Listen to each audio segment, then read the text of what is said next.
Kraken tutorial video, I'll be showing you guys how to buy Polkadot, ticker symbol DOT, on the Kraken application. So once you open up Kraken, I want you to go to the Explore page, which I'm currently on. So for example, if you're on the Home tab, just go to the bottom and press on the Explore icon. At the top where it says search, I want you to type in ticker symbol DOT for Polkadot. Once you're here, go to the top, press on Polkadot. Once you're on the Polkadot page, go to the bottom, press buy Polkadot or buy DOT.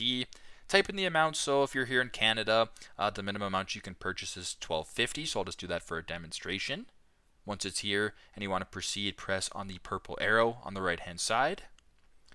Then on this page, you can kind of review the transaction, so you can kind of see how much of Polkadot crypto you're buying, the price of that, the fee, and the total. And if all looks good, just go down to the bottom and press on the purple confirmation. So once you're done, that's how you guys can do it. So pretty straightforward, pretty simple. That's how you guys can buy Polkadot, ticker symbol DOT, on Kraken. Thanks again for watching, and I hope this video helps.